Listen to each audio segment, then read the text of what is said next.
Set and it's way off again. Yeah. I'm retired. Yeah. I'm just crawling.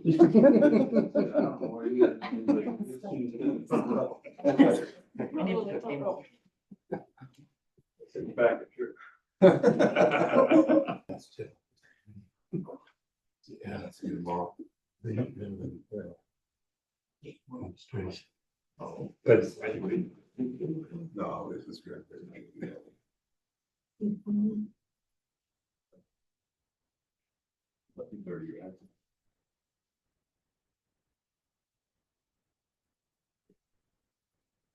well, good evening, it's 6 p.m. Call the meeting to order and thanks to everyone for coming. We're always glad to have you. Begin with the land acknowledgement. We would like to acknowledge that we gather on the ancestral homelands of the Coast Salish peoples, specifically Nooksack and Lummi tribes, who have lived in the Salish Sea Basin throughout the San Juan Islands and the North Cascades watershed from time immemorial. On behalf of everyone here, we want to express our deepest respect and gratitude for our Indigenous neighbors, the Nooksack and Lummi tribes, for their enduring care and protection of our shared lands and waterways. Next up is land acknowledgement. No, pledge of allegiance. Sorry, I just finished that one. United States of America, and to the republic for which it stands, one nation, under God, indivisible, with liberty and justice for all. Behind myself. Okay, approval of the agenda. And are there any changes to the agenda? Nope. If not, I'll entertain a motion to approve the agenda as written. Motion to approve agenda as written. Second. All those in favor? Aye. Thank you. Next up is good of the order. Nick. Yep, so our spring sports are wrapping up. Some teams have wrapped, a couple individual athletes who are in some postseason play. We have results from the state parliamentary procedure for our FFA folks. First place sub-state flight and fifth place in state was the Mount Baker Black team, which was Ruth Cranborn, Xander Smith, Emerald Scott, Amelia Murta, Fox Pritt, and Jet Baker Ackerman. And then third place sub-state flight and third highest test score in the state was Mount Baker Team Red, which was Joe Abedia, Willa Brown, Hazel Grout, Casey Pinky, Lita Corrado, and Mikhail Fairbanks. And last night, FFA held their end of the year banquet, and Jason was there, and it was a great time and a really good event. So that's what I've got for good of the order. Thank you. Good. Next up is consent agenda. Do I have a motion to approve the consent agenda? Motion to approve consent agenda. Second. All those in favor? Aye. Thank you. Information from audience. Tammy, do we have anyone signed up? Yeah.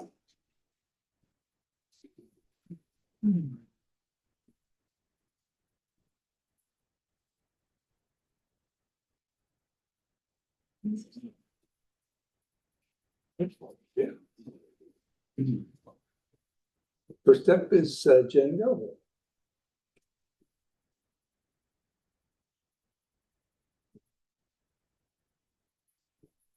Come in.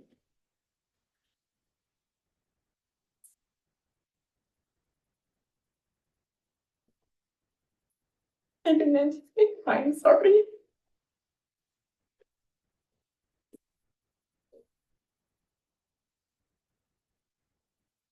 Maybe you shouldn't have gone first. Okay, here we go.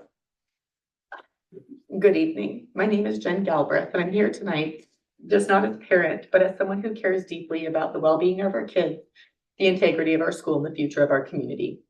I emailed all of you Sunday, bringing you up to speed on the situation regarding our son, Trey, who was seriously injured at school last week.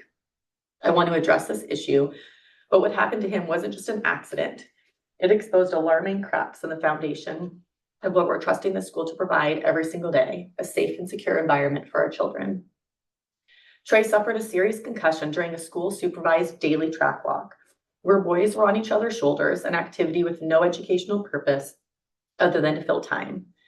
He was not attended to immediately. 911 was not called immediately. The teacher had no way to contact emergency services, and when she borrowed a phone from a student, it was to call the district office.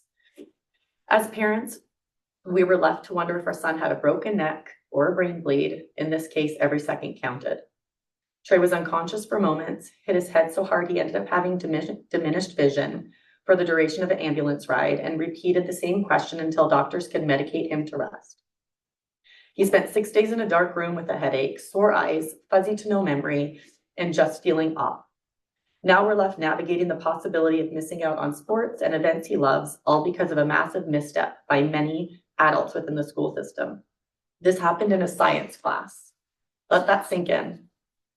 What's worse is that it became clear through conversations with me, our daughter, the students, that the principal finally fully accepted the teacher's narrative, absolving her of any wrongdoing and placing full blame on these boys. Both the teacher and the principal came across with little empathy, compassion, or professionalism. The principal came down hard on the students when a heartfelt opportunity was really missed. We believe the students were unfairly judged and disciplined. In fact, shoulder walks and other non-science related activities have been allowed in this class for years without consequences or disciplinary action. This wasn't an isolated incident. It was part of a pattern that's been overlooked for far too long. So please help me understand, how do the daily track walks, how are they relevant to science class? Who approves this practice? And how has it continued to be unchecked for years? I'm here tonight to raise awareness and to call for accountability, to demand that we look at the entire picture, the safety failures, academic performance, and the leadership gaps that have allowed this to go on. Because from where I stand, we have a principal who is not holding staff accountable, and no one holding the principal accountable either. We will never be better by avoiding hard questions. We will never be stronger by tiptoeing around the truth. This doesn't end here tonight. I will not stop till there is accountability and real change. Consider me your new best friend.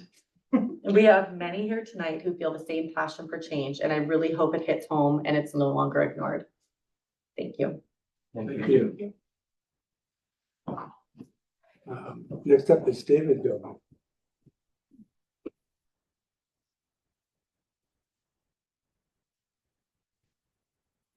Guys. I brought something, I don't know if this is handed out, if there's some formal way. Sure. Let you guys know. This is just a copy of the syllabus we received about in here. There it is, you guys can have that one. Hi, my name's David Galbraith. I'm a graduate of Mount Baker High School, community member, and parent of 2 junior high students. I come tonight to share my concerns with the junior high curriculum oversight, and leadership. Concerns I know I share with many other community members. My concern materialized over a dinner table discussion with my kids, where I was informed one of them walks around the track every day in science class. Why would a science class spend 10 to 20 minutes of class time every day to take a walk with no instructional or educational benefit to the students? Why would a supervisor allow this? This seems more detrimental than beneficial to the students' learning. A small fracture was forming in my trust of the school system. When we then requested an 8th grade science syllabus in an effort to gain a better understanding of the class, we soon discovered the junior high principal, the district executive director of curriculum and assessment, the junior high science teacher, nor the superintendent had a syllabus on file, and sent us in a circular goose chase over the next month until we received what appears to be a half-baked wad of semi-relevant information related to 8th grade science. That's the copy of what we were handed there. Please note too, like if it's ineligible, it's not our copy machine, that's the quality that was provided to us. At this point, the small fracture of my trust of the school system is growing. Is preparing a syllabus not a requirement prior to teaching a class? This seems like the most basic foundational element of a course would be built on. An organized, easily to follow roadmap for teachers and students to navigate the course.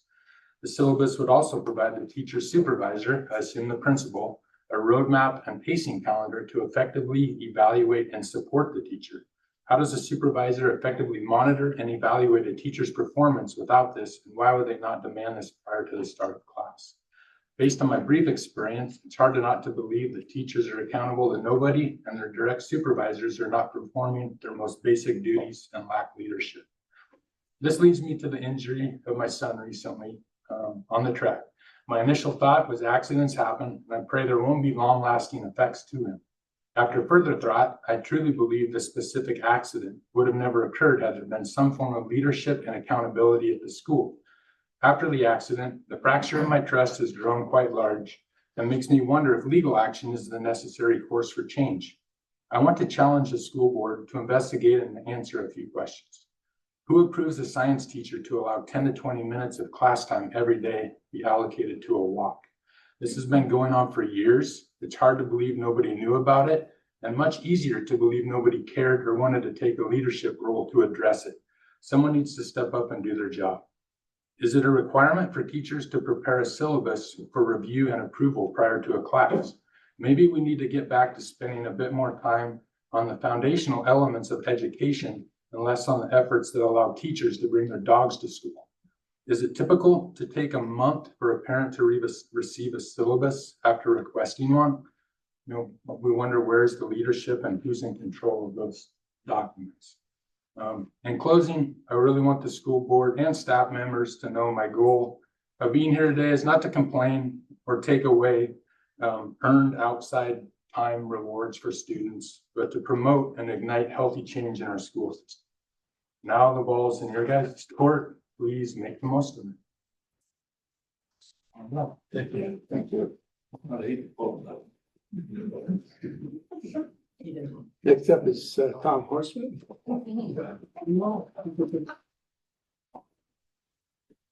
Welcome.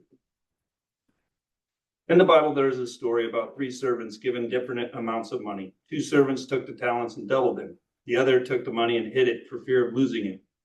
Obviously, the 2 servants were rewarded and the other servant admonished.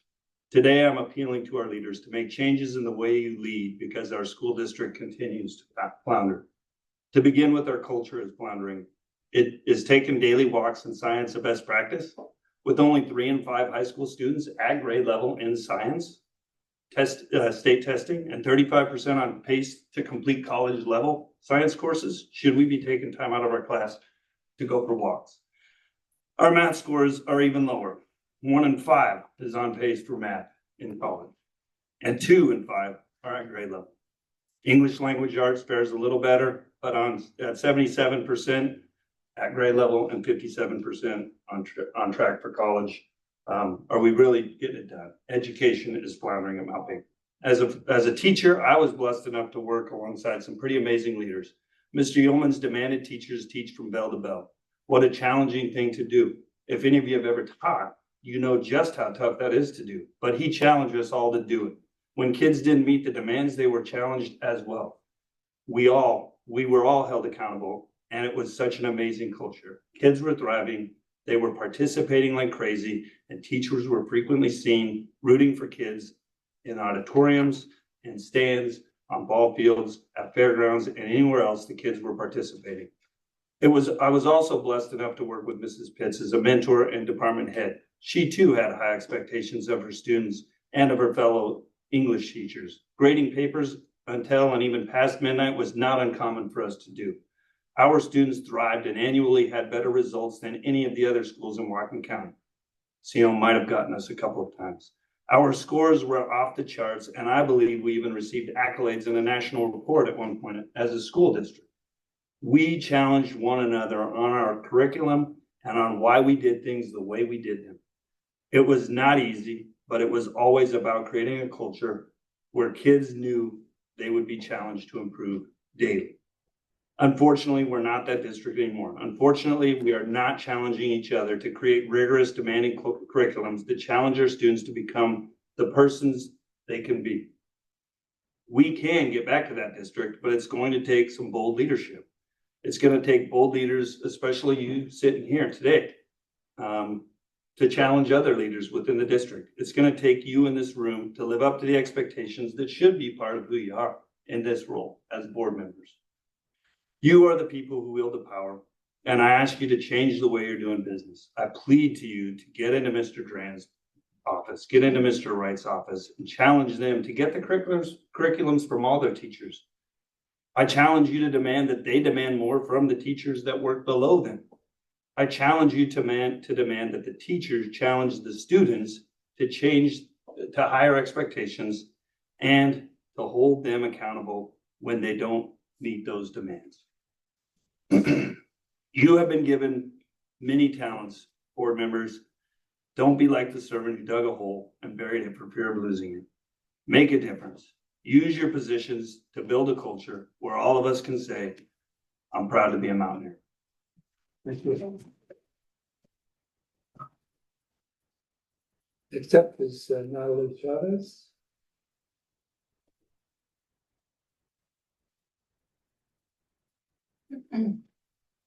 Hi. Hello, my name is Natalie Chavez. Thank you for listening to public comments this evening. At the board meeting on February 27th, 2025, I spoke about one of the biggest vaccine lawsuits in history, which is very rare because of the vaccine liability shield that vaccine manufacturers have. The jury selection began last January in California for a historic Gardasil HPV vaccine trial against Merck. The trial began and was supposed to proceed for approximately 6 weeks, but unfortunately, it was temporarily suspended until this September. The lawsuit, Roby versus Merck, was filed by attorneys on behalf of Jennifer Roby, who was profoundly vaccine injured after receiving the Gardasil HPV vaccine and has been confined to a wheelchair since the age of 16. Jennifer was a high school athlete and honor student who was forced to drop out of school and be confined to a wheelchair after receiving the Gardasil HPV vaccine. Jennifer currently suffers continual uncontrolled neuromuscular contractions, postural orthostatic tachycardia syndrome, POTS, and many other symptoms of systemic autoimmune dysregulation. She has been disabled for more than a decade. Merck's Gardasil HPV vaccine destroyed her life and devastated her family. And she is not the only one. There are many others like her who are vaccine injured after the Gardasil HPV vaccine. Jennifer's lawsuit accuses Merck of fraud, negligence, and concealing the likelihood and severity of adverse effects associated with its Gardasil HPV vaccine. And she seeks damages for loss of income, medical and legal expenses, and other relief that the court deems appropriate. At the core of the case are allegations that Merck represented the safety profile of Gardasil, allegations now supported by powerful evidence. A newly unsealed expert report from Danish physician and world-renowned research methodologist, Dr. Peter Gauchy, submitted as part of the pretrial motion. His 350-page forensic analysis, which is now part of the official court record, and it lays bare a chilling narrative of clinical trial rigging, regulatory failure, and global deception. According to Dr. Gauch, Merck distorted its clinical trial data so thoroughly that the results were rendered scientifically meaningless. Quote, the Merck-sponsored trials cannot be used to properly assess the harms of the vaccines, he writes, added that the company squandered the opportunity to legitimately study the safety of Gardasil. He examined approximately 112,000 pages of regulatory documents, and he concluded that Merck manipulated its data to such an extent that it would be difficult, if not impossible, for any independent scientist or even government regulators to accurately assess the vaccine's harms. I encourage parents who think that their teenager may be Gardasil HPV vaccine injured to contact the Weisner Baum law firm at wisnerbaum.com and click on the Gardasil vaccine link, which is under the practice areas link, or call them at 855-948-5098. Thank you for your time. Thank you. Next up is Alyssa Lee. Hi. Well, My name is Alyssa Lee, and I come to you having spent most of my career with a focus on safety and working in schools and our own Whatcom juvenile detention. I'm a parent of a student currently attending junior high and a former a high school student who is a former Mount Baker high school student. We transferred her to somewhere else. Earlier this week, my husband and I sent you an email regarding the serious incident that occurred in the junior high science class and the concerning lack of emergency preparedness and supervision that surrounded it. I won't go into detail because you guys all have it in your inbox, but I want to make it clear this was not a one-off situation. It reveals systematic failures that put students at risk. The culture I'm seeing in the district right now, especially at the junior high, is one of reaction instead of prevention. There's a noticeable lack of structure and oversight. In the science class, students walk laps around the track during instructional time, often without any meaningful learning taking place. Worse, there have been times when my daughter was in this particular class, multiple instances where students that didn't want to walk on the track were left in the classroom unattended and unsupervised, while the rest were outside. Also, this kind of unsafe behavior that resulted in the injury is not only this kind of injury and unsafe behavior that resulted. I'm sorry, I lost my place. I'm a little nervous. This was unsafe. This was the case for my daughter when she was in this class as well. Students participating in unsafe play behavior without redirection has been a common occurrence in this class, specifically for the 8th and 9th grade. Safety is not optional. Supervision is not optional. These are baseline expectations, not extras. We are well aware of the district's financial challenges, but we're also aware that we're no longer in crisis mode post-COVID. Students deserve better than a school system that's simply surviving. They deserve classrooms that are structured, safe, and focus on learning. We also want to speak directly to the issue of accountability, especially among long-term staff. Tenure must never be an excuse for low standards or unchecked behavior. When leadership fails to hold staff accountable, it affects not only the students in those classrooms, but the reputation of the district as a whole. And that's a disservice to the many excellent teachers and staff members at this district that show up every single day and do the right thing and make meaningful, lasting connections with the kids that they serve. Mount Baker has a lot of work to do, not just for our kids already here, but for the younger students that are coming up through the elementary schools. There's a lot of parents paying attention, and they're expecting the district to take safety and instruction seriously. We want Mount Baker to be a place students are safe, learning's protected, and parents can trust the environment their children are stepping into. But that won't happen unless leadership acts decisively and with urgency. And on a side note, I'm sure most of you in here are parents. It's difficult right now to raise kids. I would hope and expect that the district would want to come hand in hand with parents that have an active role in their kids' lives to make a safe and secure and happy learning environment. So thank you. Thank you. Next up is Jonathan. Good evening. Hello. Hi. Thank you for giving me a few minutes to speak with you tonight. I want to begin by saying thank you for the work that you're doing. I know it's not easy. The goal is to both support families and students academically and personally. As a parent, I have seen many teachers go above and beyond to help students learn and grow, and I know that work needs support. That said, I come tonight to raise a concern that has directly impacted my family, as others as well. My daughter, who previously took a science class at the school in 9th grade, had to retake the course after we removed her from the school.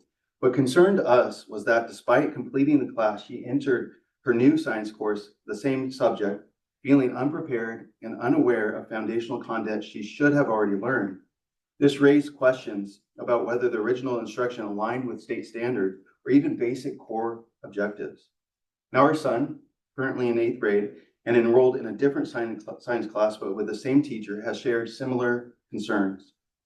This suggests that the issue may not be isolated, but part of a broader pattern that needs attention. In addition, we notice the class time is often used for extended walks around the track, which you've heard tonight, sometimes 10 to 15 minutes daily, while brief structured breaks can be beneficial and becomes concerning when they consistently replace instructional time, especially in a subject as important as science. There also appears to be a lack of classroom structure. An organized syllabus, clear lesson plans, and communicated expectations are either missing or inconsistently applied. What troubles me most is what feels like apathy and disengagement. I understand that tenure provides job security, but it should come with a strong commitment to professional standards. When a teacher appears to be coasting towards retirement, it affects not just one class, but student after student, year after year. I believe we all want the same outcome: high quality instruction in every classroom. I'm not here to assign blame, but to ask that the board, together with school administration, uphold clear educational expectations and ensure procedures are in place to support accountability. And where needed, there must be the courage to take corrective action when standards are not being met. At the same time, I don't want this concern to overshadow the hard work of so many dedicated teachers. I'm very deeply thankful for the sacrificial efforts of those who consistently give their best efforts. This concern arises not to diminish their work, but because we care about upholding the same standard across the board. As a parent and as someone currently pursuing a doctoral degree, I deeply value education. I've seen firsthand the difference that engaged, effective teachers make, and I believe every student deserves the same opportunity. The mission of Mount Baker Schools, as stated on the website, is to provide all students a strong educational foundation upon which they can build their futures as productive citizens of our changing world. I believe in that mission. And I also believe, as it rightly acknowledges, that it takes the whole community, families, educators, administrators, and the board working together to fulfill it. We're all responsible for ensuring that our classrooms reflect the shared commitment. That's why I'm here today. Thank you for your time and thank you for your service. Thank you. Next up is Chelsea Wilson.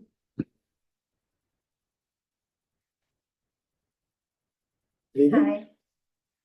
Thank you. My name is Chelsea Wilson, and my husband and I moved into district about 3 years ago.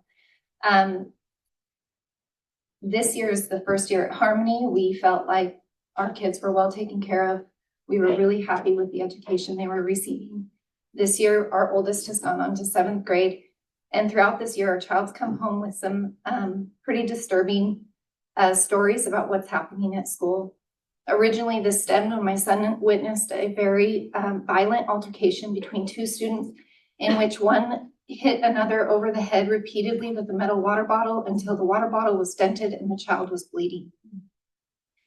When my son came home and told me this, I assured him that severe consequences would be given for this incident, to which he said, "I doubt it, Mom."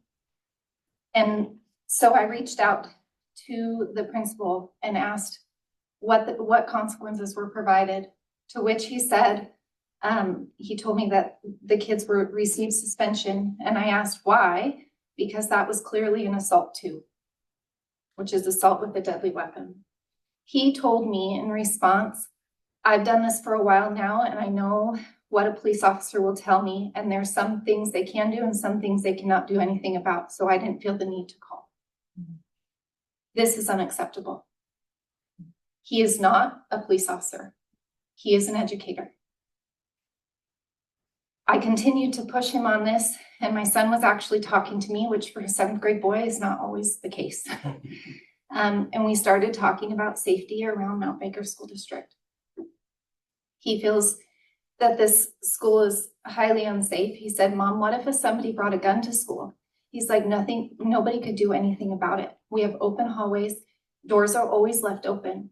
I said, "Well, I'm sure it's that they have a plan because of the district." So I asked Mr. Wright for their active shooter in place plan, to which he told me that there wasn't one per se, but that staff had been trained. This is unacceptable. We have open hallways. The fact of the matter is, things like this happen. Kids are going through a lot right now, and in our culture, it's not unheard of. My student has told me that the students around campus joke about making meat shields. Think about that. Meat shields, holding somebody in front of them to protect them.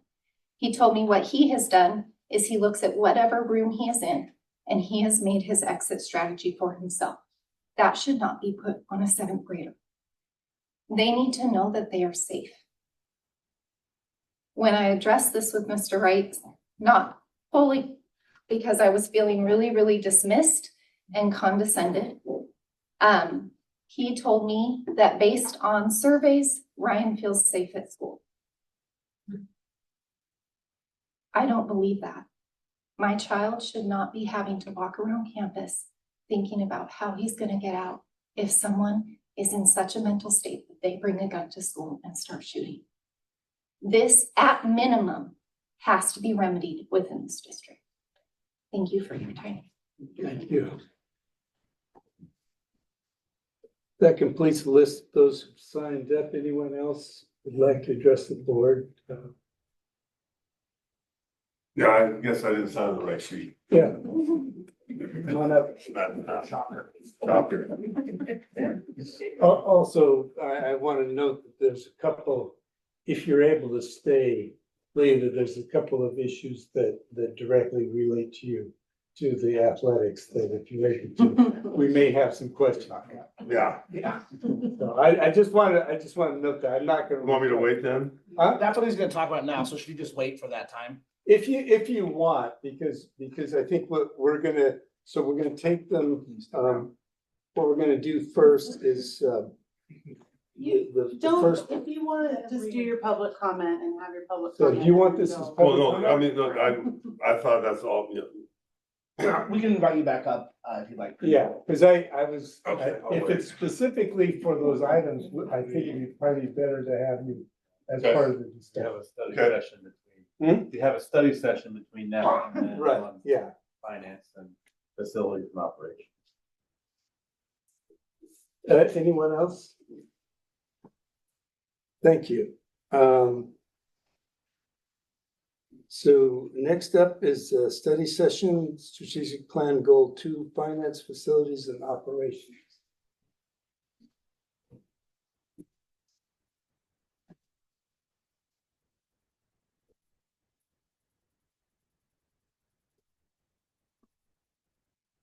You Hello. Just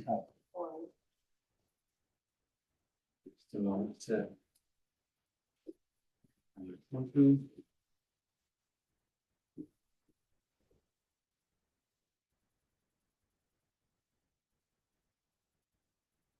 All right, so good evening.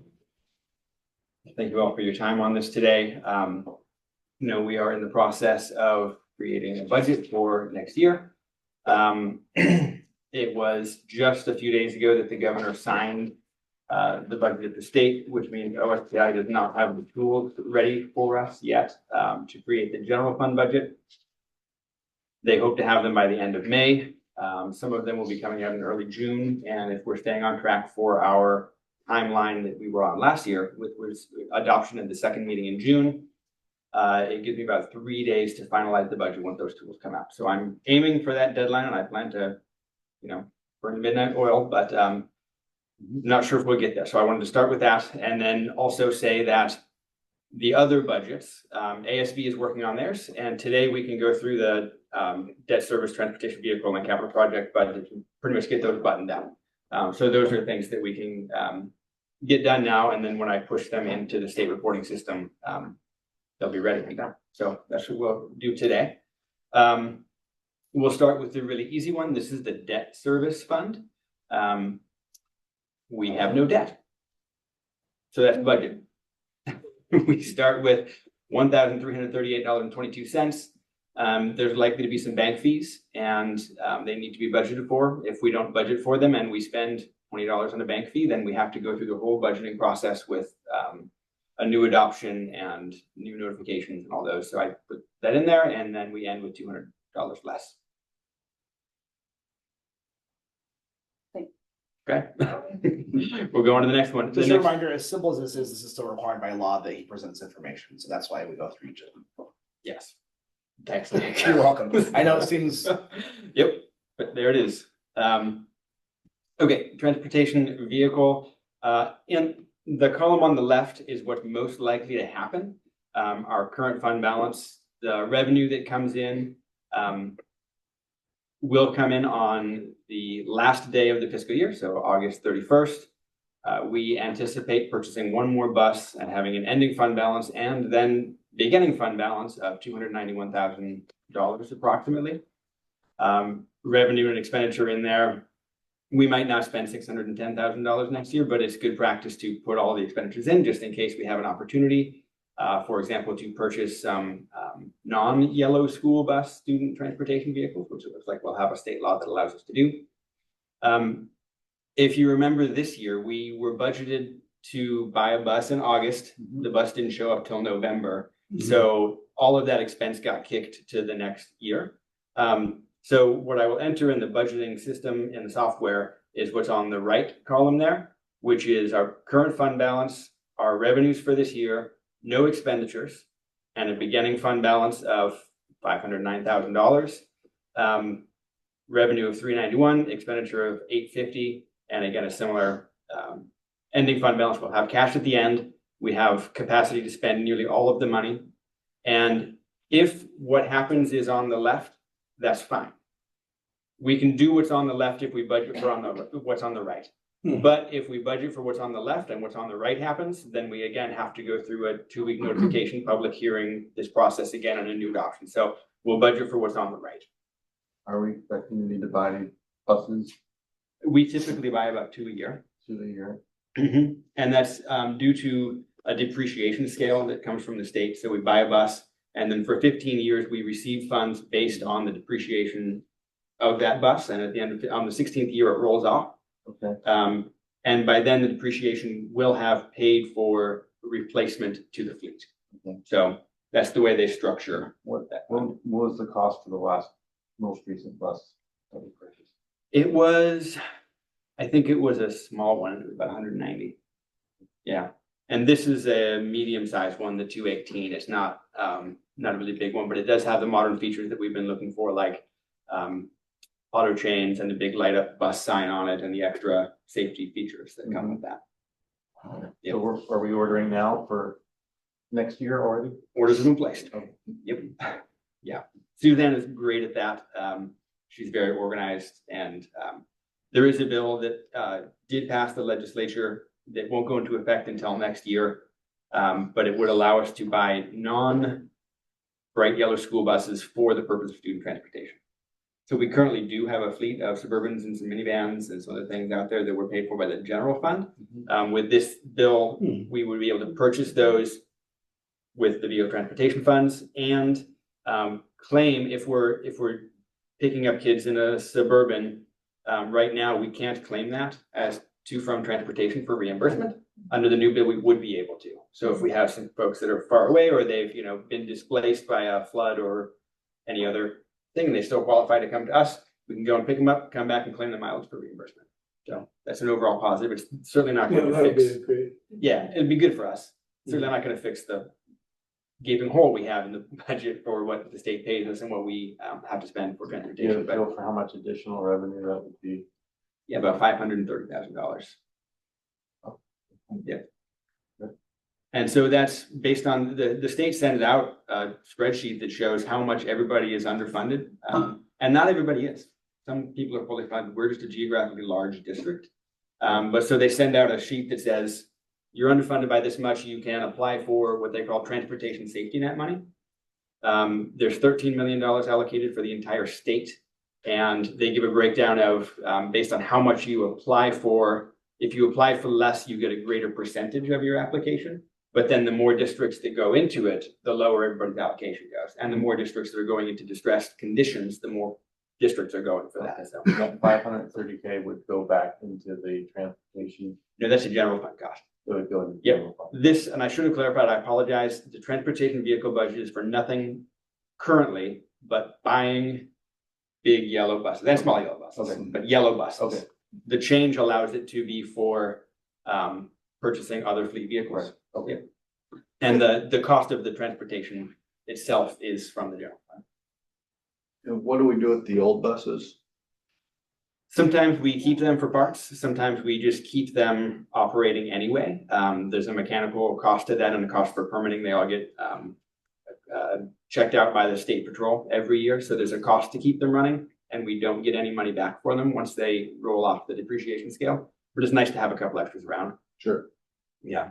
And then beyond that, we surplus them. Yeah, we can sell or scrap them. If nobody picks them up in the surplus sale, then we scrap them.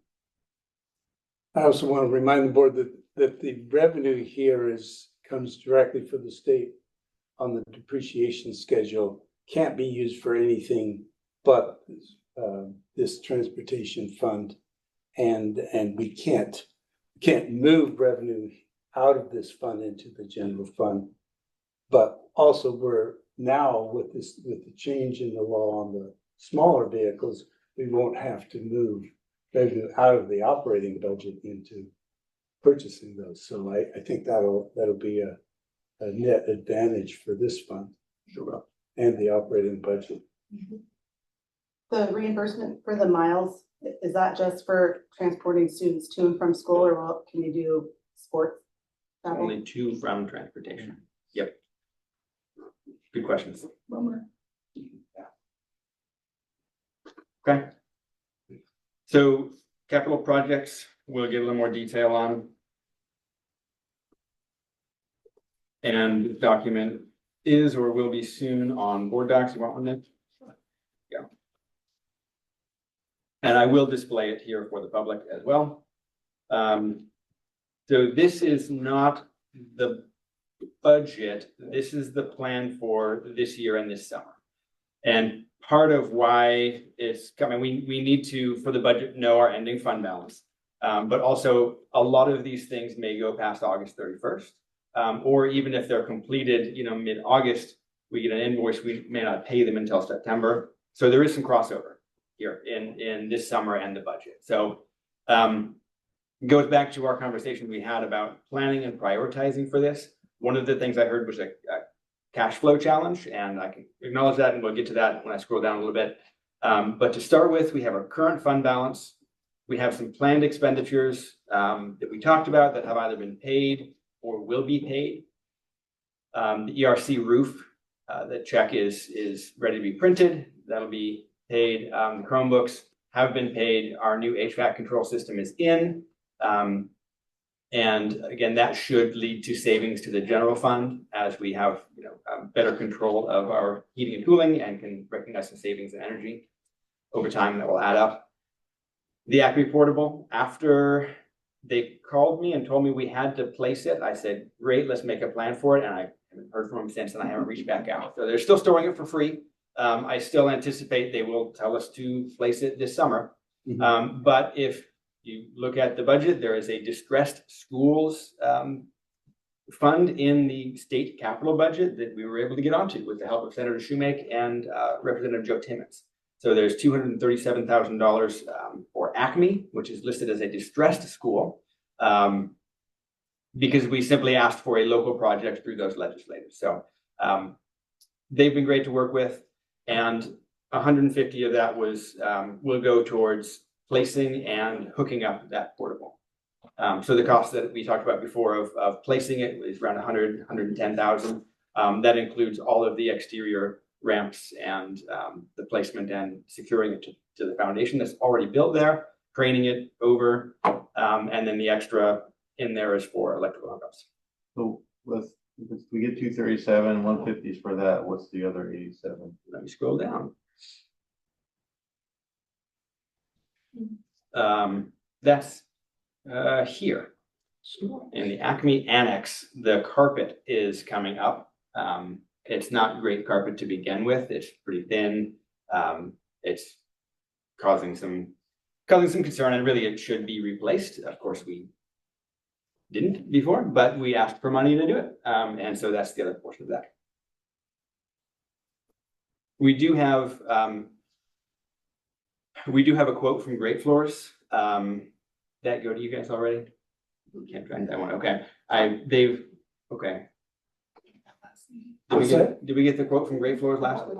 I think maybe you did. Last meeting. I think, okay, thank you. Sorry.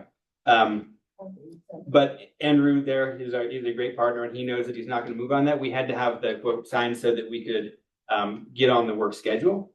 But since they passed the budget, I haven't heard back from anybody about how we access those funds. So he knows that we can schedule to do it, but he's not going to do anything until I give him the go ahead and say, we know that we can get those funds and this is how we do it. So go ahead. I don't want to get the cart before the horse and have the state come back and say that project needed to be done in a certain way. So how did that get prioritized against the other work that needs to be done? Senator Shoemake took a visit and said that's what she wanted to do. Okay. Yep. Okay. So we kind of talk about maybe some different things we wanted to do there, because I think the structure in the back's a little burned and some uneven pavement, things like that. So right. Yep. just, I mean, we'll take it, Yep. obviously. Yes. But I was just curious how that got. Yeah, so Senator Schumake noticed those things and wanted to do them for us and requested that we do ask. She said that she can get some things in the capital budget for us. Also, I did work with the principal there, Erica, and she talked to her staff and her custodial staff. I talked to the maintenance guys and just, sure, let's do the carpet. And I mean, we need to place the portable, and the carpet just stood out as a need that could be addressed. Remember when little boy said, "You need dividers between the urinals." You're not wrong. There's some things that we can do there. I will ask Senator Schumake for that in the next biennial budget. Yes. I'm not sure she visited. No, we did have a very interesting business. It was good, and she's a good partner for us. So back to just looking at this, the top set of things here, these are the planned expenditures that happen before we start planning for the summer. Architectural services that's just in there as kind of a placeholder.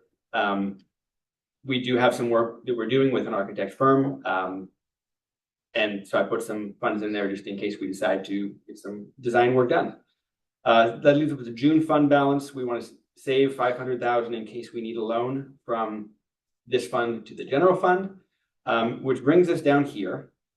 And there's the annex floors, fully reimbursable. And again, we may not do this project because we need to know that we have access to those funds first. This is the big one, that $1.2 million for the Kendall fire suppression system. That's at a point where if it fails, the building won't be able to be used. So we need to get that done. And that was a priority from our last conversation. My plan at that time was to sort of have some expenditures there, get the reimbursement quick, have enough money to do the 800 windows, and maybe have the final bill for this project go into the next capital levy collection. And maybe I was thinking like that because that's all the things I had to do with the general fund. But I heard your concern about what about cash flow. So if we don't assume those reimbursements are coming in time and we don't kind of play it that close, then we don't have the money in this year for the 800 windows, but we do have enough money for the stadium lights and upgrading the alarm panel here. So that leaves us with $130,000, and those are all high estimates in the work. I do anticipate OSPI when this is a similar grant to the Acme boiler, and the turnaround for them was about 2 weeks for when we got them the invoices to when we received the check. So I anticipate that we'll have better cash flow than this, but even if everything goes wrong, we have over $100,000 of overage on those projects, and we're engaging in some design work now. I'm working on a contract with Tiger and Southeast Fire to look at the project at Kendall, but they're all confident that that is a high estimate. What they're not confident on is how much of the work they can get done before the kids come back, and so they're working on a plan of what can we get done that would affect kids? What can we do once they're back? And then what do we still have to do later? So they're working on that design plan right now.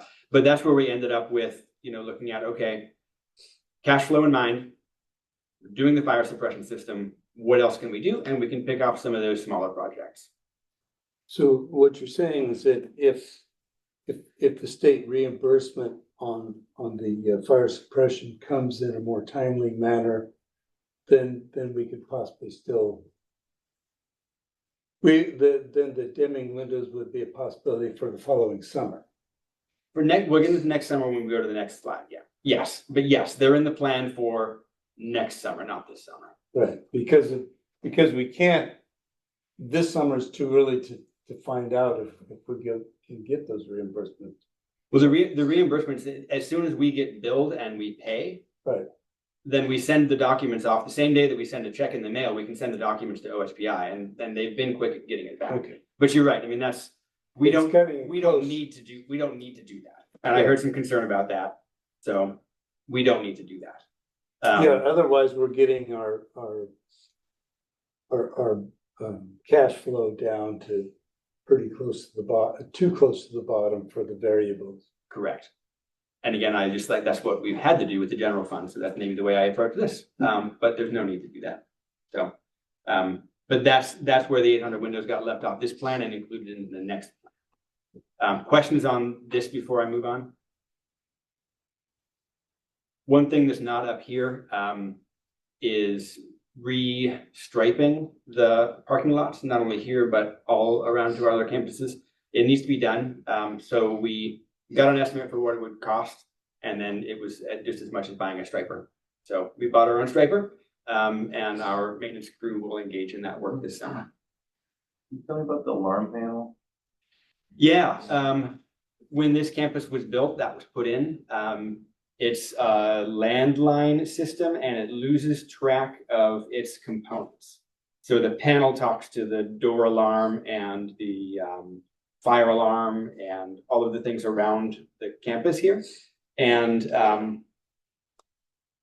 it's losing track. So there's a couple of alarms that go off, not like there's a breach or there's a fire, but it will chirp at you to tell you that it has lost its connection with the mothership. And we've gone around and just silenced a few of those. So there are a couple of alarms that occasionally just lose their connection and we don't know about it anymore because they're interrupting learning or interrupting work. So this upgrades this campus main panels to cellular, which then would be able to connect to those alarms. So it's work that we could defer, but it's also work that makes our students and staff safer. And, you know, I don't feel they're unsafe now. We have enough alarms that are connected. It's just some of the individual ones that miss out. So I would like to do it just in the name of school safety. And because it fits. Again, if we're looking at that major project with the fire suppression system, then we can pick off some of the smaller ones.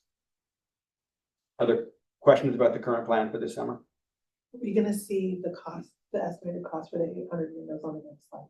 Yes. And I think the other thing I'll point out is that the last time we looked at our longer term capital projects list, we were hopeful that we would get a small schools modernization grant. That did not come through. I think that was one of the things that got eliminated in the state budget, if my understanding is correct. Yeah. And so that's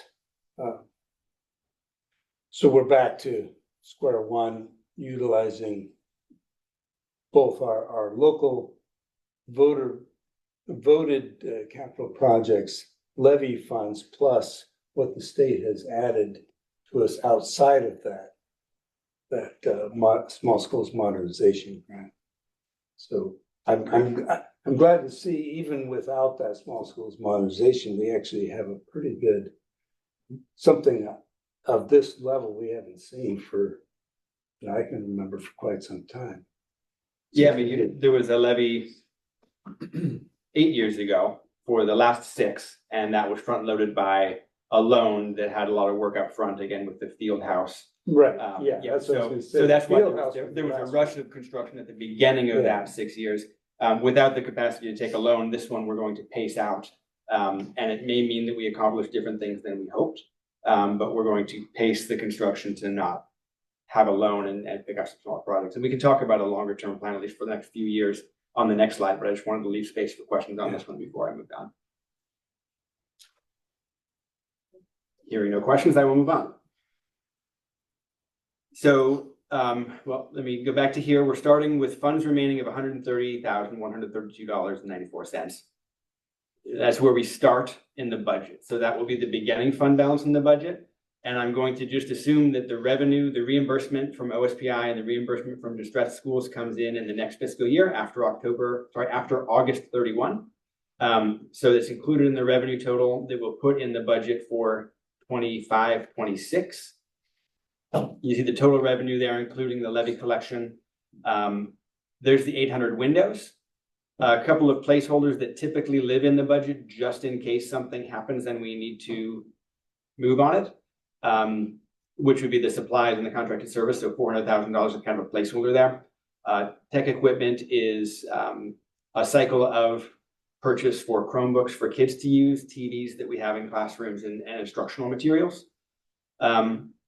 Again, planning for a transfer out of $500,000. And there's not a major project with a big ticket item in that, because the next one we need to pursue is the Harmony roof.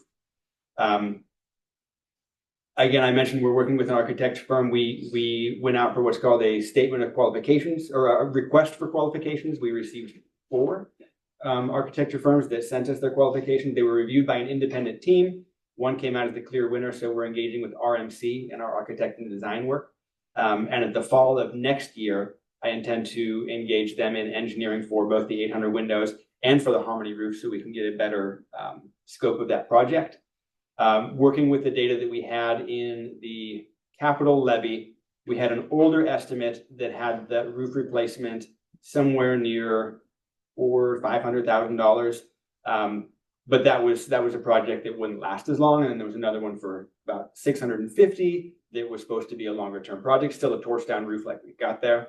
And I'm sorry, I'm way out in the weeds here. We're talking 3 years from now. When the team from Apollo came up to do the engineering for the small school modernization grant, they were going to have $12 million to work with. So they talked about retrussing the entire thing and just putting a metal roof on top of the existing roof that's there. And they were at $6.5 million. So somewhere between 350 and 6.5 million is where we'll be, which is why I want to engage in that design work early so we can get bids for it. And if it's, $1.7 million and we're starting with almost 1.5 and we're going to collect almost 2, I think we'll be able to get it done within that. But we need to get some more updated design work done on that before we move forward, which is why it's out. We have a year to rebuild the fund balance here with some smaller projects that still need to be done, get the 800 windows done, and then pursue the major project of that roof.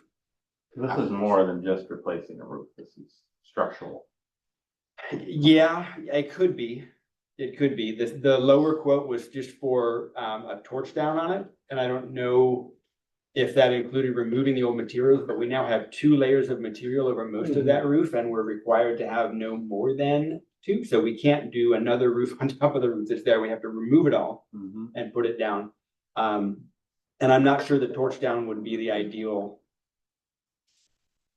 I don't, that's why we need an engineer. I guess, to work on yeah, that. that's what I'm wondering, what the value is the architect and engineer brings to it, other than beyond what we would get from getting quotes from roofing companies. So the architect allows us to get the quotes in an apples to apples way by putting together the bid documents for us. Okay. So they will go up there with their team and map the whole thing out and say, this is the scope of the work that needs to be done. Then they send us the bid documents. We put the documents out for bid, receive the bids, and in part of that bid receiving process, those construction firms might want to go up and look at the roof and walk around and do their own assessments as part of the bidding process. Yeah. And then they bid, then we select, and then we move forward. Good thing we've got 2 years. Yeah, I think the timing looks feasible for that. It does. And I think that, we've done some major repair on that roof this year. Still, the guys did good work up there, and it is what it is, because and I'm sorry, I'm way in the weeds now. There's a spot where 2 roof lines come together in water pools, and there's a couple of drains there, and the drains weren't properly sealed, or they had become unsealed over time. So that's one of the things that they fixed. And when I asked, there was a crew up there, and I asked how it was going, and they just laughed at me. So there's some good work to be done on that roof, but it'll take some time to get there. Yeah. So this is what I plan to put in the budget for 25-26. Is the beginning fund balance here, this set of revenues, this set of expenditures, ending fund balance coming up so we can pursue a bigger project in the next school year. And that completes the tour of everything except the general fund budget and the ASB budget, which I know the kids are working on. Okay. Any other questions on the second part of? No, so this is great. We need to go through all this. I thought we were doing goal 2 of our strategic plan. Which? Goal goal 2 of the strategic plan, which is finance facility, and this is all relevant to that. I just thought we were gonna reference the strategic plan in that process, or is that? Got it. I mean, this was a part of that. Right. So if you would like to reference it, you certainly can. Yeah, it's kind of what I. Yeah, I guess I only asked for, the focus on our upcoming, budget. Everything but the operating budget, because timing wise, the operating budget, we just don't have the information to really go through that now. But I also asked for an update on the capital projects in light of not getting the small schools modernization. That's what I was hoping to accomplish here. That was what I asked Brian for, so. Okay. And I would add though, if you have something specific you want to talk about, I think this is a great time to do it. Yeah, well, just, we want to touch base on our strategic plan as we go, and this is all super relevant. I thought we would go through some of these items here, not that I think that there's a problem, but, well, we're not prepared for that, obviously, right? But I think that would be, kind of what I would expect, maybe in the future. And I know we're gonna redo our strategic plan coming up soon. Right, So we just want to make sure we're touching base, because we're gonna skip to something else next time. It's not gonna be facilities. It's gonna be, one of the other items. Later on our agenda, the on meeting schedule for our July 9th works board retreat, an initial look at the strategic plan work going ahead. I would like to fit that into that Right. board retreat meeting, and I did speak with Jessica about that. Yeah. And that way, when we're having this discussion, we can go these items, it's all listed out. We can say, how are we doing on item 1 of, goal 1, objective 1, for example. And then just work our way through that.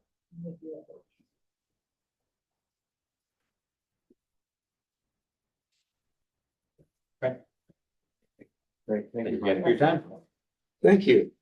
I appreciate that, and I think you're taking the right approach here. It's cautious, we're getting our smaller projects done, but it's cautious enough that we won't dip below.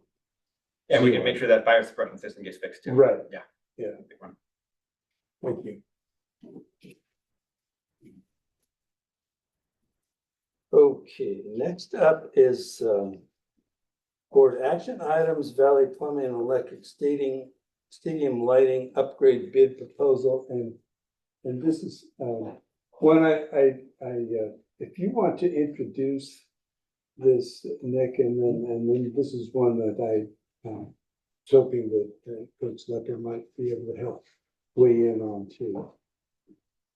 Yeah, certainly. So traditionally something like, I'll just start by saying traditionally something like this would show up in the consent agenda, but Russ and I discussed moving it to board action item following the discussion of capital projects to make sure there's a clear understanding of what the plans are for capital projects, because the last discussion the board had was before we found out we didn't get the small schools modernization.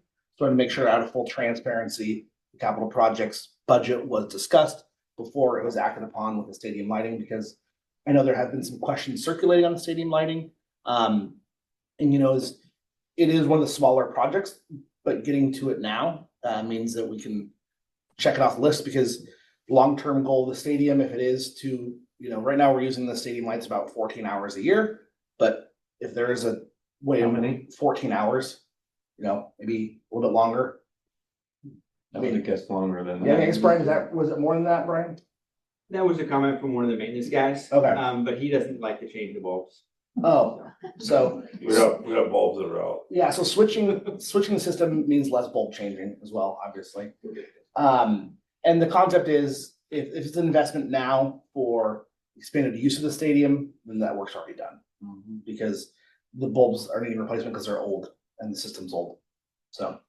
Did we talk about cost savings for LED versus the current system? And that was the hard part we had getting a number behind. What we can tell you is that we have to replace light bulbs almost every year, which requires the rental of a lift, which is $2,000. So I mean, right there, it's $2,000 that might not seem like much, but it's $2,000 in the general fund that we could spend on helmet reconditioning. So if we didn't do this, we'd still be spending that amount of money to. And we wouldn't be able replace bulbs. to, we wouldn't be able to tell, the use of what the usage savings would be because it's hard to track specifically as far as, but we do know that the LEDs will last a lot longer. I see in the scope of work, originally we were talking about, solar being installed on the backside to run, and I don't see that in the scope of work, that Yeah, it wasn't extra, I'm assuming. yeah, and that was we felt like with the discussion with the board that it felt like that wasn't an immediate priority. Let's get the function of the lights going and maybe down the line, the solar could be a piece, but we didn't want to put funds there that weren't necessary, I guess. in the immediate. I guess the question I had for Coach Lepper is, do you have information on both the coverage in terms of the lighting coverage of the field of the two systems and the light intensity, any differences in either coverage or intensity or functionality, I should say. Oh, I really wasn't prepared for that. Okay. I'll be honest with you, nobody's really talking about the stadium lights. Yeah, Being honest with you. You want them, right? What's that? You want them though, right? Well, yeah, no one is, but I know, like, for example, we have some lights missing right now. We couldn't get to them because we didn't have bulbs. They're outdated. And so, it's hard to find the ones that we need because we did find it, beginning of the year last fall and we couldn't get those in. We thought we had some still in, put away, but we didn't. I know, like, for example, Squalicum, and one of the modern things is with the LED lights, they have them not as high up and they're pointing down so they don't ricochet or they don't spread out or throughout the community and stuff. Those lights are fine to plan. I mean, our lights are good when they're all working. Mm-hmm. Our coverage, with the way it's spaced out, our coverage is really good. There's some places that aren't as good as our coverage. Do you agree with that? Our coverage is pretty good with the lights. And whatever we did something years ago, but now we just got to flip the switch and they come right on. It used to be warming up, it'd take 20 minutes or whatever and stuff, and now they come on quicker than they have. And I would say 14 hours is kind of low, a little bit on the lower side. Is when we do those lights, because later in the year, if we're in the postseason, we practice on those lights still, and then there's or sub varsity games going on, and use them. So.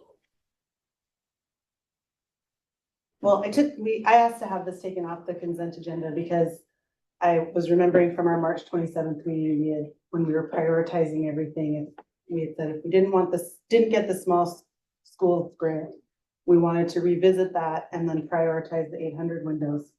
So that's why I brought it off. But now that I see that that there is a clear plan, and that all seems really good, and it's unfortunate that it is going to take another year and they're going to have to go through another winter without the windows, but it makes sense to knock these off now.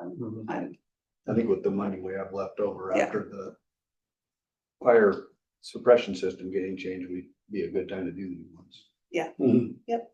Right. Is this rebate new? Is this rebate new, or was that always part of the estimate? Any other questions on the stadium lighting? If not, entertain a motion on the stadium lighting upgrade bid proposal. Motion to approve stadium lighting upgrade bid proposal.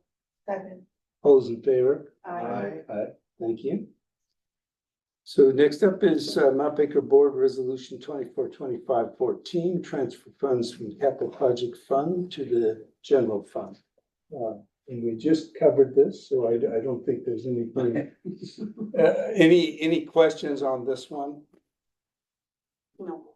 This is something we've done for quite a few years to reimburse the general fund for capital projects expenditures that happen within the operating budget, but are qualified to come out of the capital projects budget. So this is gives us more spending capacity in the operating budget to be able to make this transfer. So if there are no questions, I entertain a motion on board resolution 24-25-14. Motion to approve resolution 24-25-14. Second. All those in favor? Aye. Thank you. And last on board action items is proposed athletic fee schedule memorandum first reading. So Yeah, so I'll give an intro then. this, I would like, are you prepared for this? Yes, I am. So come on up, Ron. So I'll give a quick intro on this one. The memo is from me, and I'm gonna start with kind of the 30,000 foot theory and work to a more narrow one. I want to recognize that our voters strongly approved enrichment levies for our students, and a lot of that historically has gone to things like athletics or co-curricular activities. However, with the state failing to properly fund our schools, more of those local levy dollars are being utilized to pay for things like insurance and utilities. So I do want to acknowledge that our community has a strong passion for this. And there's also been some questions I've had from folks that have asked how they can, when we switch to the free lunch program, how is it possible to start charging for lunches again to increase revenue? Because of the way our free and reduced lunch rate is, that's not an option for us to charge for lunch anymore. However, we have started doing things at the junior and high school level to try to seek revenue there through snack purchases and that kind of stuff there. So hearing that, knowing that local levy dollars are being siphoned away from co-curricular activities, and knowing that I've heard from some folks who have interest in trying to support these activities through funds, and seeing that some of our neighbors are having to do this as well. And given the discussion we had about athletic budget, that's where this idea started kicking around. Yeah. So I think before I open this up, I'd like to give you a chance to say you just to get started, because It's fairly vague because I didn't want to get into a bunch of numbers and stuff, but last board meeting that was at, you guys talked about possibly going back to a pay-to-play system. I know there's some districts in our area, in our conference, that are looking at doing the same thing. We had one prior to COVID. I know because my kids were in school and wrote those checks and stuff, and then I think around COVID we ended it. Okay. There was some issues with that program. So if this is something we're going to look at as a possible program to go down to, I would highly recommend that we bundle the fee with the current model with our ASB cards. And because we want to obviously take into consideration, the impact it'll have on families if we raise prices. Okay, to do so. One of the nice things, if we, I've been thinking about this over the last week and a half or so, and then writing down ideas and stuff and coming back, and we want to be more intentional with how we're using the ASB fees. And so approximately 90% of the ASB cards, it's probably higher than that, but 90% of the ASB cards that are purchased by athletes. And so because they have to buy it to participate. Yes. Okay. Kids, non-athletic kids can buy ASB cards. It gets them into home events for free and a discount on the road, but that number is not very high. Okay, to do so. I know that some of the other activities require that, but they're not as, it doesn't happen as often as it does with athletics. Okay. And so looking at it through that lens, I think it would be important if we do go to that kind of if we do go back to pay to play idea, that somehow that money that's generated for that gets back to athletics to help pay for some of the stuff that we've got to do. Okay. And so, one of the things that's, it's important, the ASB card has been around forever, and that money has just gone to the general ASB fund. And I'm not trying to take their money away from them, but that's, last year is the first year we really went to the ASB for help with covering athletic costs this past school year. But if we did have something here where we could split that and say whatever the amount we come up with, and again, I'm leaving that very vague at this time. If some of it was diverted back to the ASB general, they can still use that, have money coming in there. And then the other stuff can go this way to deal just with athletics and needs there. Some of the things, it's not going to be earth shattering. It's not going to be, hundreds of thousands of dollars and stuff. I want to say approximately it was around, I think we probably maybe $15,000 on ASB cards last school year. But if we did divide that up, and I have some formulas for that if we get to that point, but then that money can be used to take, for example, pay for our membership to WIA. We got to pay out. We have L&I money that we have to pay out to the state for officials. We have, our final forms platform that we have to pay for on a yearly basis based on the number of students that sign up for sports and so forth. All that stuff comes due early in the school year, whatever. But I mean, that's, $5,000-$6,000 that we put out right there that I didn't budget for last year because it just didn't occur to me that those were things we had to do when I was looking at this stuff, So it would be a way to kind of help with some of the other minor things, but it's not going to be something that's going to save us and allow us to, have all this extra luxurious stuff. Yeah, I think the estimate that we were talking about the other day was 7,000 to 10,000. In the high end. In addition to the ASB part. That the number I ran was in addition to the ASB part. So. Are there state rules that govern those student funds? So if it's an ASB card fee, then the students control that within their fund and they would decide where to send? Well, so for example, right now ASB money goes in, ASB cards go into the general ASB fund. Right. And then the ASB can decide how to use that money. Right. So, and so the budgets that we help with the coaches we do for the sports have to be approved. And I was talking with the ASB this morning because they had some questions on some things. Because if you look at the budgets that were submitted for the sports, not every sport gets the same amount of money. And there's reasons for that. So, I mean, it's, so they had some questions with that. And I won't go into that detail now, but I'm more than willing to talk about that. So that's why I would like to see it bundled up, because it also makes it not so clunky for the parents. Like, because before we had to write a check for ASB, then we had to write a check for, the play to pay, which were two different things. If this all went into one account, and I'm talking to the ladies in the office over there, we have a chance that if we decide to do this and it gets approved, where that they just pay one fee and then that fee can be split within there. So right now, we have an account in the ASB called GATE. This is a GATE fund. So for any event that we receive money for, people pay to come in, that goes into that fund, and then that is used to be redistributed back to the sports and used for some things there. And then we use some of that money for officials this year and other stuff with that. And then we've padded that in a little bit. That's what we use to push back there. And ASB approves of that budget, but they don't say what, they approve the transfers, but I'm the one that says how much money is going to be put to each sport like there. And that would go into something like that, where that can be used for things that benefit all the athletes, like our final forms and our membership and stuff like that. A couple of things I wanted to add real quick, sorry, Russ, to make sure is on the record and is known that any adoption or implementation of athletic fees by policy have to be approved by the board, so it's your decision.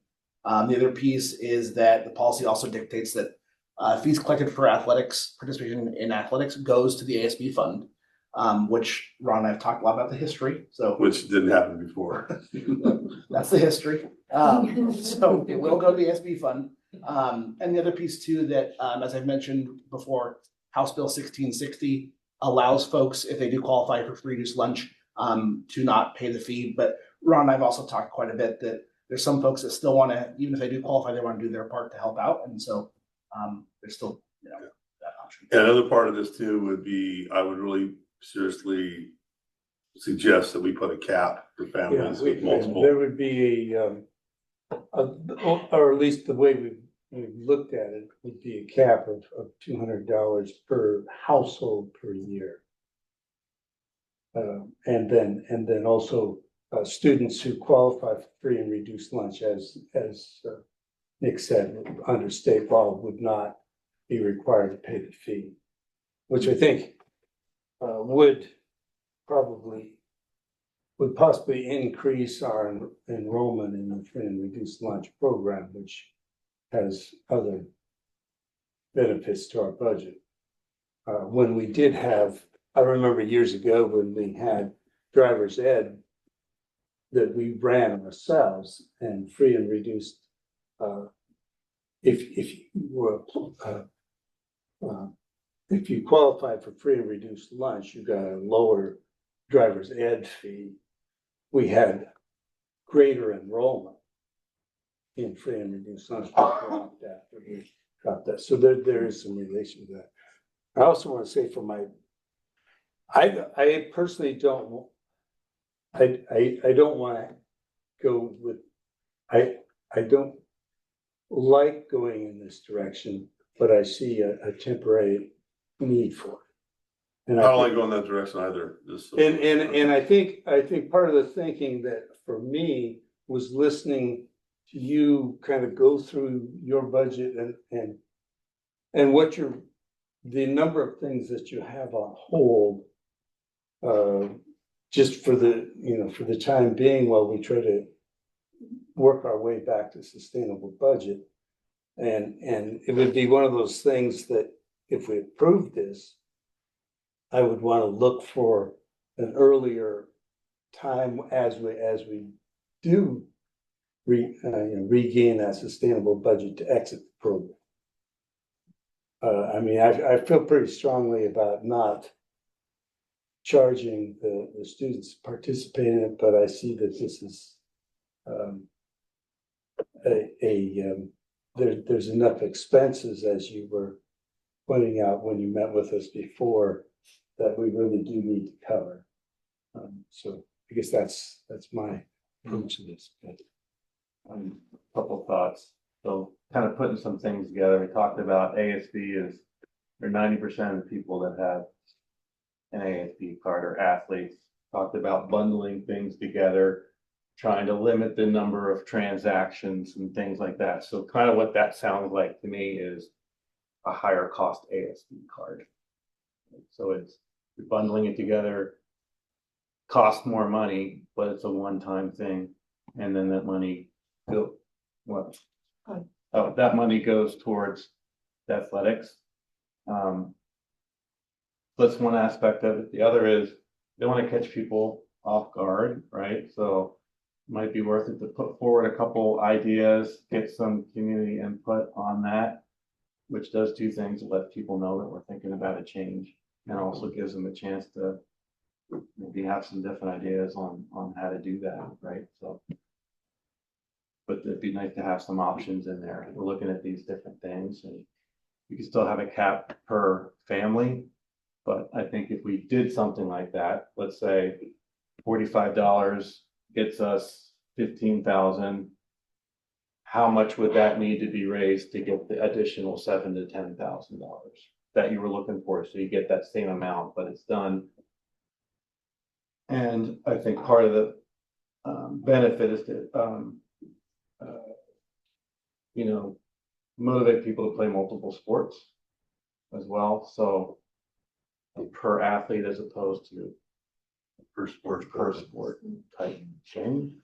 You're kind of good for the year. You know, play 3 sports, 1 sport, 2 sports, 3 sports, whatever it is.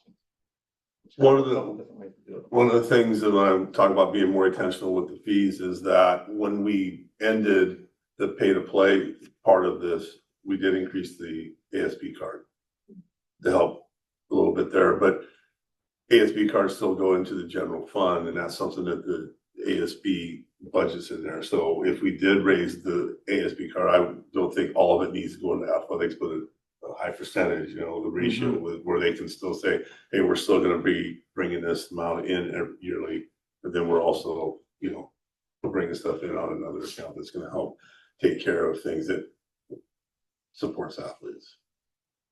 I would like some time for our second reading, and maybe others would too, to check our board policy as it's written. If it currently is, as I'm understanding what you said, fund collected through ASB card has to go into the ASB general fund, and the students get to vote on where they want those dollars to go. Is that correct? Mhm. And so if part of what we're discussing here is hoping to earmark some of those funds to go directly into our athletic budgets, it might be more transparent to have a one-stop place where people pay that fee, but 50 of it is to the ASB card and 50 of it is pay to play, and you pay once as a parent, but it's clear that those are going into separate funds. Sure. Because I just want to be really clear that we're not, as a board, saying, yes, let's decide how the students will spend their ASB funds before they ever get them. But I think there is a need to support athletics. And yes, you have asked the ASB to help support athletics, but they could vote no.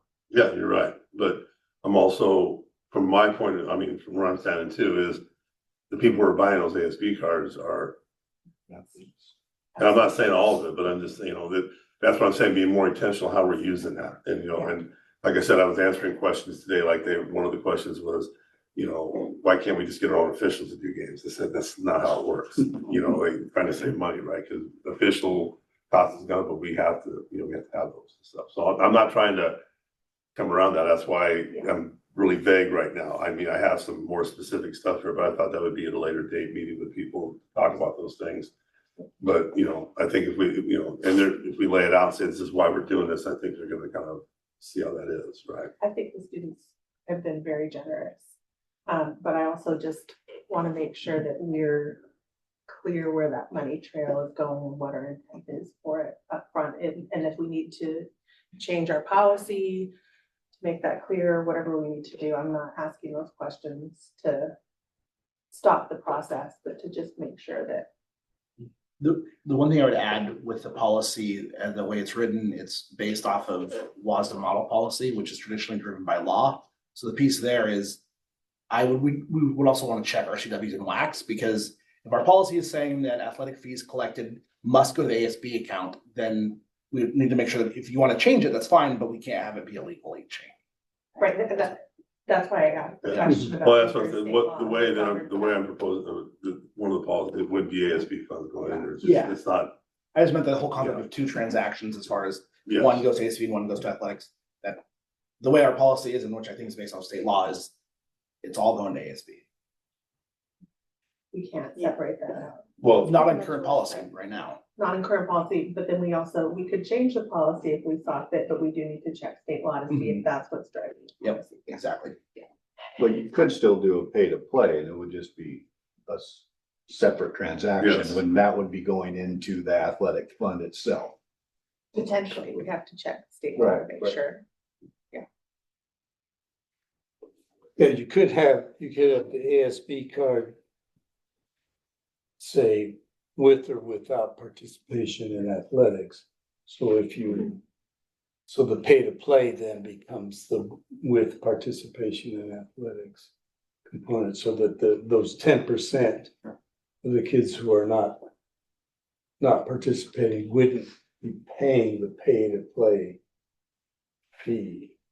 And so we could, but I think, this one, today we were doing first reading on this so that we can clear up some of these questions before we revisit it. Probably we should revisit it. Maybe. Yeah, and see if we can get some feedback. If we can get those cleared up at our next board meeting, because we want to figure this out prior to adopting the budget. We're adopting ASB budget also, so it's if we can get some of those questions figured out prior to our next board meeting, we can revisit this for second reading. Nick, on that Foundry 10 grant, are they still responsible for their ASB card? That grant would just pay if there is a pay to play for junior high students, that grant pays that. So that grant is already paying for earmarked for athletics and the activities bus. For next school. Mhm. Do we know of any districts that are currently doing this? I know you said some are considering it. Anacortes and Bellingham. Maybe we can reach out to them and find out what their fee structure. Bellingham is $100 per student per sport. And Anacortes is $100 per student per sport, as well as an equipment fee based on which sport it is. Equipment fees for football and track, baseball. Per sport, Yes, plus additional fees depending. yes. And it would be interesting to find out where those dollars get funneled into what kind of bucket. I'm assuming their ASB account. I'm assuming, but, you know, I can check. Yeah, I think if we can see how they're doing it and then answer some of those questions. If we get enough of the answers back, we can revisit this at our next board meeting. Which was well attended on the last day of school.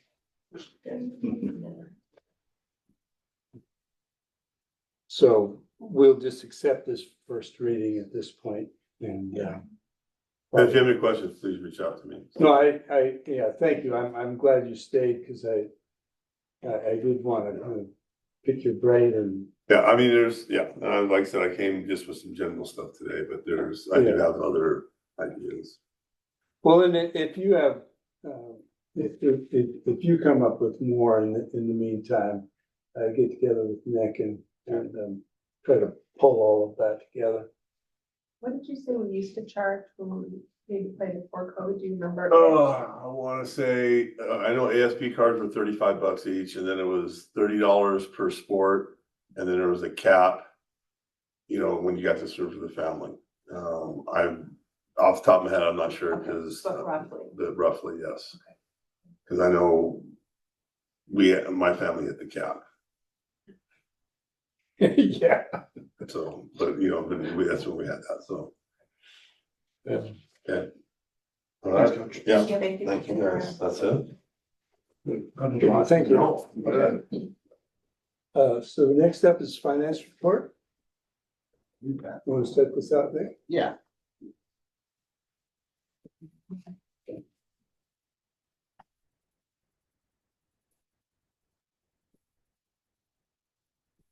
Alrighty, finance report for April 2025.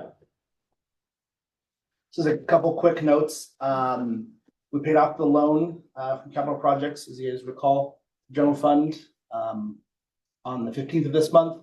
The interest amount was equal to the amount of interest the loan amount earned, while the general fund, those are going to go back to the capital projects. We can't keep the interest earned. Total amount of loan was 1.6 and some change.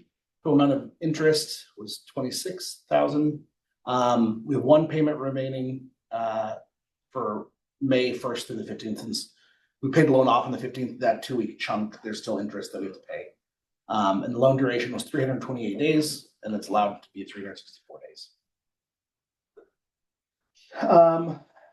Mr. Frazier, actually, Dr. Frazier and I met with as a couple. Congratulations to Dr. Frazier. Thank you. Yep, Dr. Frazier and I met with OSPI earlier was that this week or last week? That was yesterday. No. Wow. You thought he was your friend. Yeah, thanks, Brian. Long day. Yeah. Very long day. No, it was on May 15th. The date's right in front of me. So, so there's that. They were appreciative of our hard work.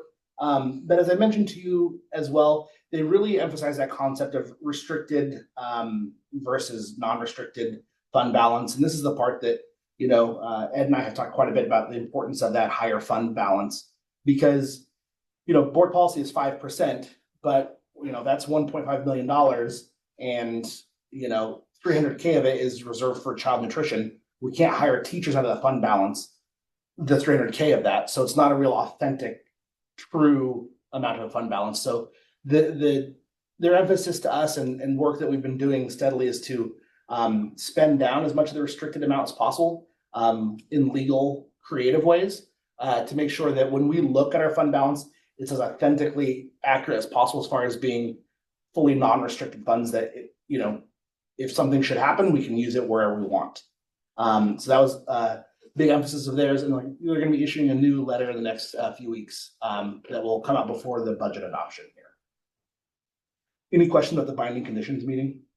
Yeah, what's the latest on when we expect to get out of binding? You know, I think that's still, I think it changes a little bit, you know, depending how optimistic one can be, and I think that, again, they acknowledge our hard work.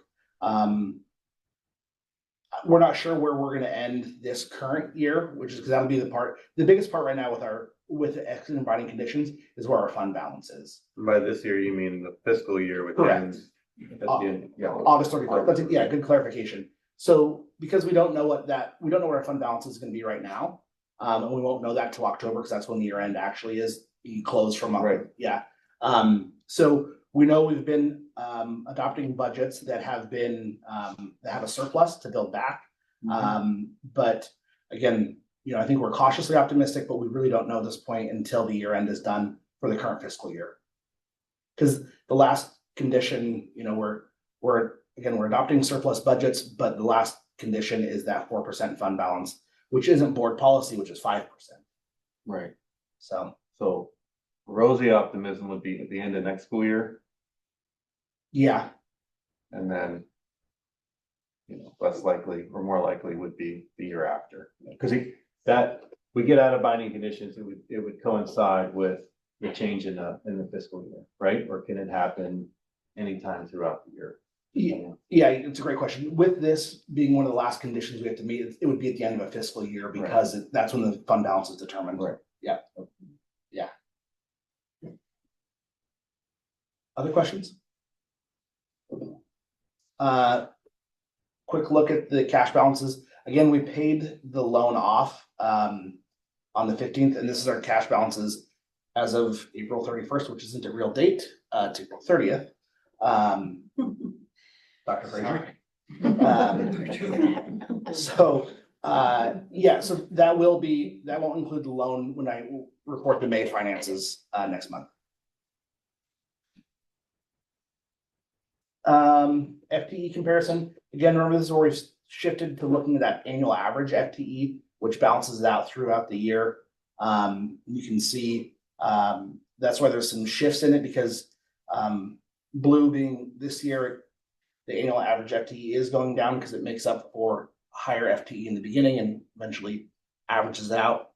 The one positive here is that our annual average FTE is higher than our budget FTE was. So while it's not great that the enrollment is still in a decline, everyone here budgeted conservatively last year, which is what's helping us rebuild our fund balance. Here's the actual FTE without that annual average adjustment, so you can see month by month where those changes have occurred. So blue being last year, orange being this year. You can see in January last year there was a decline, and then another decline between February and March, and we're seeing more significant, the slope here is greater this year between January, February, and as it continues to decline into March and April. Questions about that? Go ahead. I'm gonna ask my favorite question. Yeah. Are we still averaging about 3%? Annual, yeah, on the annual, and that's where we're looking at our annual average. Yeah, it's where we're predicting us to be. Okay. Yeah. And this is where we combine 23, 24, and 24, 25 together. Because as you saw, we had that decline at the end of last school year between May and June. Obviously, there's no changes in enrollment in the summer, but then we saw a pretty significant increase in September. So we see an increase in September almost every year with new enrollments. If we do anticipate something similar to that, we would go back up. But at this point, we are at at our decline or at our lowest point that we've had, which is which we anticipated with our budget and what our neighbors are seeing as well. Revenue is part of the total. So we've collected almost $23 million of our almost expected $35 million of revenue. As we stated before, a lot of our revenue comes in July and August because the state in their infinite wisdom has given us most of our money after the students leave. So that's another important, we'll say it again, why the fund balance is important, because that's what keeps us cash safe when they give us the money at the end of the school year. Expenditure is part of the total. This is the one that's more consistent, right? And that's where we compare the two in the future slide, where our revenue is pretty consistent throughout the year. Sorry, not our revenue, it's our expenditure that stays consistent. You can see our revenue yearly comparison to last year. There was that apportionment advance in November of last year, which we did not use this year, which is why the November bar is higher. And other revenues, again, because of declining enrollment, that's why the revenues are showing up lower as well. Expenditure yearly comparison, we're still spending less. We spent $645,000 less this year than last year, which has taken a lot of hard work, and there's been some implications because of it, but it's important to acknowledge. And if you compare revenue to expenditure, we have $1 million more revenue than expenditure so far for the year. October and April are the levy collection months. That's why those are so significant. So this is how we're building back our fund balance. That's exactly right. Yep. Make sure that we are safe enough with cash to continue to operate. Again, there's that comparison where our revenue shifts wildly, but our expenditures stay pretty consistent. Fund balance, again, April is that month where we collect local taxes, and that's why that significant increase is there. If you compare it to last year, there is a significant decrease in June, because that's when the apportionment advance from November was starting to be paid off. We no longer have an apportionment advance this year, so you won't see that significant decline. Are we, after what we approved today, are we expecting to borrow more money from our capital projects? We're hoping not to. We did pass that resolution a couple meetings ago as an emergency safety valve, but we've tried to be as close as we can that we have enough cash in our general fund to get us through. The only reason we would need that is to make sure we can cover AP and payroll. But we felt we're gonna get close to it, but we're hoping not to, because I think that's gonna be an indicator that we're in a better financial spot and we don't have to use that loan. We're past that, and But by having passed it, if we do get low, we don't have to go out and look for another source of borrowing that we would have to pay the interest on outside of our budget. And that's important to note that we did have the apportionment advance where we did have to pay some interest back to, interest was removed from what was given because based on money interest that was earned or not earned by the state. The other piece too is after the passage of our local levies, the county treasurer is willing to provide a tax anticipation loan if necessary. But again, those are all pieces we don't see us needing, because the first lever would be our capital projects loan, because that way the interest would at least stay with the district. So that's our first, parachute. Second parachutes, the advance, and then the county treasurer. But I'm hoping that none of the three of those will need to be used. Again, this is a comparison to the typical state, typical school district, and that dropping below zero, which is where you are incurring debt or going negative fund balance. That's why, again, kind of a broken record here, but it speaks to the importance of that higher fund balance, because if you have a higher fund balance, you slide this whole graph up. And that just means you're safer with cash flow because of the way state revenue works. Other questions? Any questions? Thank you. I think it's pretty clear.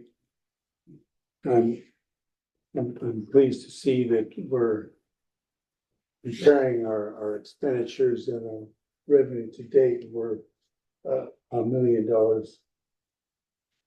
our revenue is $1 million above our expenditures to date. And that's even with the state portion of being paid in those last 2 months I have at a some higher rate. questions related to finances. So we, back a month or two ago, had approved a certain number of RIFs, and we're now getting new budget information with the legislature being passed. When does that, can I ask, when do we find out how many of those we can hire back? Yeah, that's a great question. That is a part of the 25-26 budget. Okay, So that'll be the budget that we're hoping to adopt on June 26th. And once that's adopted, that's when we'll be able to take action, if any, on the return of those employees that were a part of the reduction in force. okay. Yeah. Because it's the next fiscal budget. With the June, what do you think? We're hoping for the June 26th. That's the one where Brian will have to June 26th. spend 3 straight nights working on the budget. But Okay, by law, it needs to be by the end of the summer. It's just my desire is to have the new superintendent stepping into budgets already been adopted. So that way she can just get started with her work right away. okay. Yeah. Yeah. Great, thanks. Yeah. And that's the one that Brian was saying, we may not get OSPI's number until June 23rd. Yeah. Yeah. Although we did, we did get the passage of that increase in the cap on special ed funding. And a little bit for MSOCs, I think about 1/10 of what we wish for MSOCs. So how that, I think the official numbers will tell us exactly what those numbers are, but I think, those are both, particularly the increase in special ed is significant for our district because our special ed level is such that we benefit from that increase.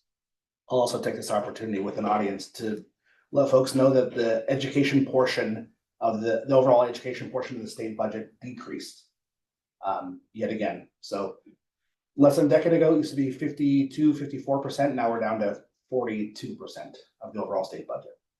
So. So less money going to K-12. Yep. And again, a budget adopted on revenues that are not proven yet. So. Thank you. Yeah. Next up is meeting schedule. We have graduation June 5th. Everyone able to attend? Okay. And then in planning for our board retreat, July 9th,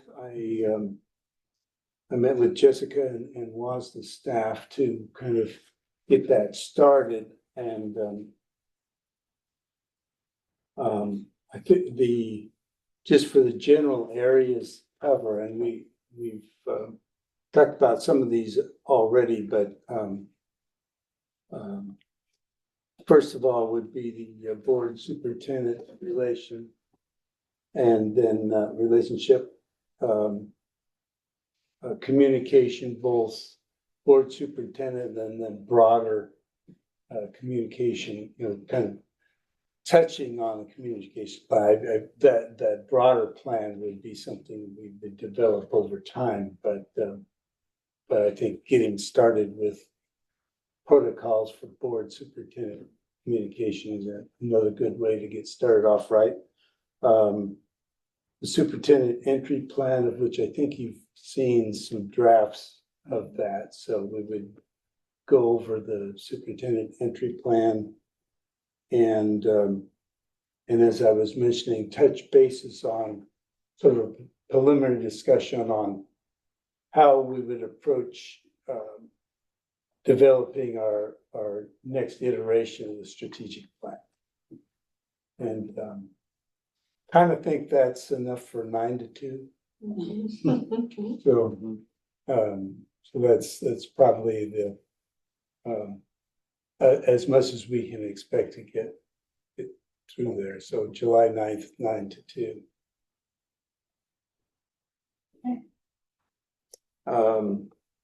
We have let's see, we have executive session, one item. Yep. No decisions to be made.